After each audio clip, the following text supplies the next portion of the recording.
नमस्कार दोस्तों, एक बार फिर से स्वागत है आपका हमारे YouTube चैनल अमर कहानी कथा सागर में। उठो, जागो और तब तक नहीं रुको जब तक लक्ष्य प्राप्त न हो जाए, जैसा संदेश देकर भारतीयों को जगाने वाले महापुरुष जिन्होंने भारतीय ज्ञान एवं अध्यात्म का डंका सारी दुनिया में बजाया, ऐसे महान पुरुष स्वामी विवेकानंद की कहानी लेकर के आप सबके बीच उपस्थित हुआ हूँ। भारतीय युवाओं के बीच उनकी लोकप्रियता का अनुमान इसी से लगाया जा सकता है कि वे आज भी 60% से अधिक शिक्षित भारतीय युवाओं के आदर्श हैं। स्वामी विवेकानंद, जिनके बचपन का नाम नरेंद्र नाथ दत्त था, उनका जन्म 12 जनवरी 1863 को कलकत्ता के सिमुलिया नामक स्थान में हुआ था। उनके पिता श्री विश्वनाथ दत्त एक प्रख्यात अटॉर्नी थे। समृद्ध परिवार में जन्म लेने के कारण उन्होंने अच्छे स्कूलों में शिक्षा प्राप्त की तथा स्कूली शिक्षा के बाद कलकत्ता के प्रसिद्ध प्रेसिडेंसी कॉलेज में दाखिला ले लिया।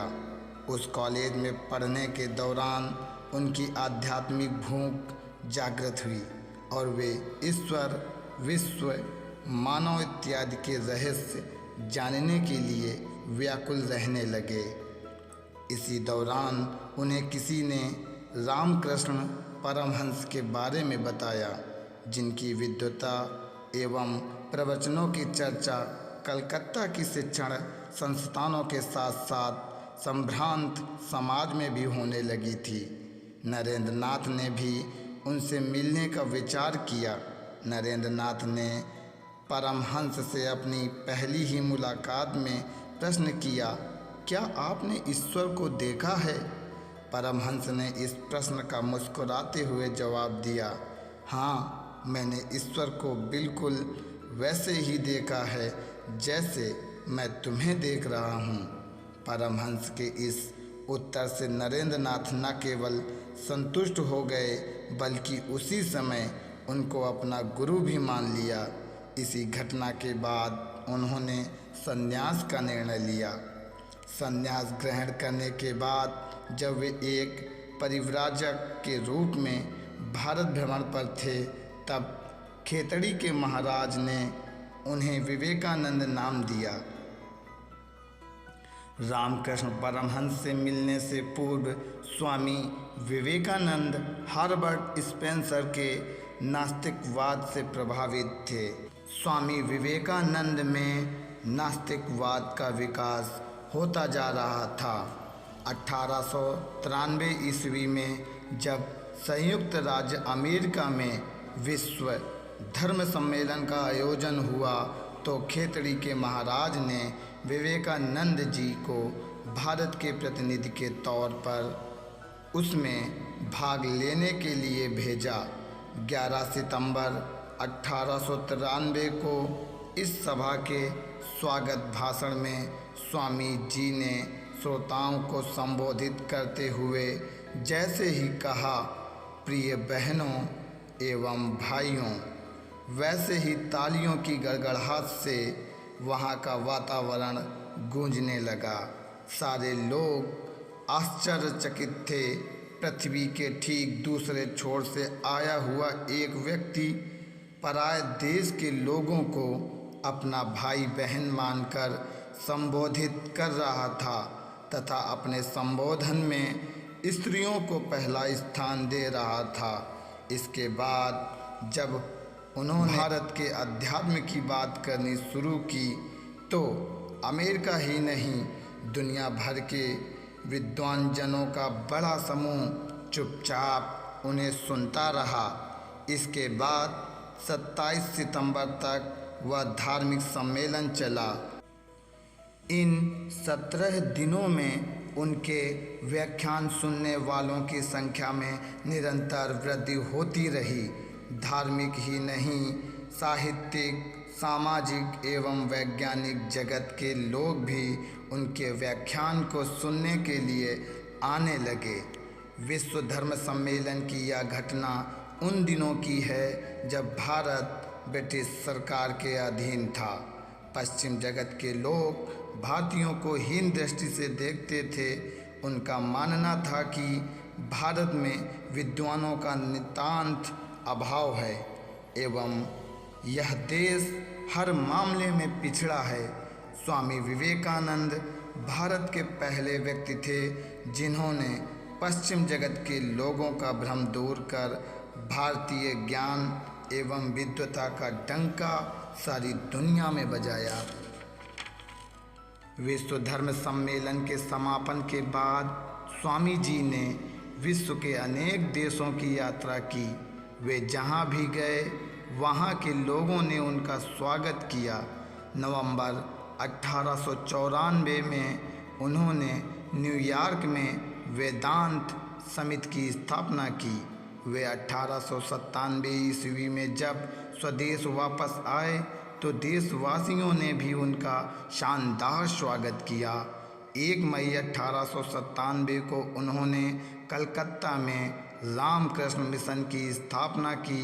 इसके बाद 9 दिसंबर 1898 को कलकत्ता के निकट हुगली नदी के किनारे बेलूर में उन्होंने रामकृष्ण मिशन की स्थापना की, जिसमें उन्हें सिस्टर निवेदिता का उल्लेखनीय सहयोग प्राप्त हुआ। वर्तमान में इस संस्था की शाखाएं विश्व के अनेक देशों में हैं। यह संस्था शिक्षा एवं समाज सेवा के क्षेत्र में उल्लेखनीय कार्य के लिए विश्व भर में विख्यात है। इसके अतिरिक्त विवेकानंद साहित्य के प्रकाशन एवं इसके प्रसार के साथ साथ योग एवं अध्यात्म के प्रचार प्रसार में भी इस संस्था की भूमिका महत्वपूर्ण है। विवेकानंद के संदेश ने पश्चिम के विशिष्ट बौद्धिकों जैसे Williams, James, Nikola Tesla, Nelson Rockefeller, Leo Tolstoy, Romain Rolland इत्यादि को प्रभावित किया। प्रसिद्ध ब्रिटिश इतिहासकार एल बाशम ने विवेकानंद को पहला व्यक्ति बताया जिन्होंने पूर्व की आध्यात्मिक संस्कृति के मित्रता पूर्ण प्रत्युत्तर का आरंभ किया और उन्हें आधुनिक विश्व को आकार देने वाला घोषित किया। अरबिंदो घोष, सुभाष चंद्र बोस, सर जमशेद जी टाटा, रविंद्रनाथ टैगोर तथा महात्मा गांधी जैसे महान व्यक्तियों ने स्वामी विवेकानंद को भारत की आत्मा को जागृत करने वाला और भारतीय राष्ट्रवाद के मसीहा के रूप में देखा। स्वामी विवेकानंद पहले अंतर्राष्ट्रव्यापी नेता थे जिन्होंने लीग ऑफ नेशंस के जन्म से भी पहले 1897 ईस्वी में अंतर्राष्ट्रीय संगठनों, गठबंधनों और कानूनों का आह्वान किया जिससे राष्ट्रों के बीच समन्वय स्थापित किया जा सके। स्वामी जी ने अपने जीवन काल में विश्व के अनेक संस्थानों, अनेक स्थानों पर अध्यात्म, भारतीय सनातन धर्म, योग इत्यादि विषयों पर अनेक व्याख्यान दिए। उनके व्याख्यानों के संग्रह को रामकृष्ण मिशन ने अपने पुस्तकों के रूप में प्रकाशित किया है। स्वामी जी ने कई पुस्तकों की भी रचना की जिनमें राजयोग, कर्म योग, ज्ञान योग एवं भक्ति योग प्रमुख है। भारतीय नारियों की दशा में सुधार के लिए उन्होंने अनेक कार्य किए। उनका मानना था कि किसी भी देश की प्रगति तभी संभव है जब वहाँ की नारियाँ शिक्षित हों। नारियों के महत्व को दर्शाने के लिए उन्होंने कन्या पूजन की परंपरा की शुरुआत की। स्वामी जी के निम्नलिखित उपदेश आज भी युवाओं का मार्गदर्शन करने एवं उन्हें प्रेरित करने में सक्षम हैं। जो सत्य है उसे साहसपूर्वक निर्भीक होकर लोगों से कहो। इससे किसी को कष्ट होता है या नहीं, इस ओर ध्यान मत दो। दुर्बलता को कभी परश्रय मत दो।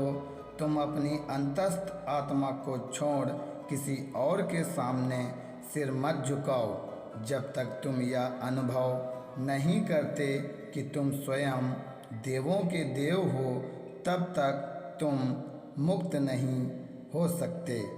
स्वामी जी रामकृष्ण मिशन के माध्यम से सदा गरीबों की भलाई एवं सेवा में जुटे रहे। वर्ष 1901-2 में जब कलकत्ता में प्लेग फैला तो उन्होंने रोगियों की खूब सेवा की। लोगों की सेवा करते समय उन्होंने अपने स्वास्थ्य का भी ध्यान नहीं रखा, जिसके कारण उनका स्वास्थ्य निरंतर गिरता चला गया और अंततः 4 जुलाई 1902 को मात्र 39 वर्ष की अवस्था में उनका देहांत हो गया। इस तरह मानवता के मसीहा ने मानव सेवा के लिए ही अपने जीवन की आहुति दे दी। जब संयुक्त राष्ट्र संघ ने वर्ष 1985 को अंतर्राष्ट्रीय युवा वर्ष के रूप में मनाने का निर्णय लिया, तब उसी वर्ष से भारत सरकार ने स्वामी जी के जन्म दिवस 12 जनवरी को राष्ट्रीय युवा दिवस के रूप में मनाने की घोषणा की। स्वामी जी का दर्शन, उनका जीवन तथा उनके कार्यों में निहित उनके आदर्श भारतीय युवाओं के लिए प्रेरणा का एक विशाल स्रोत है।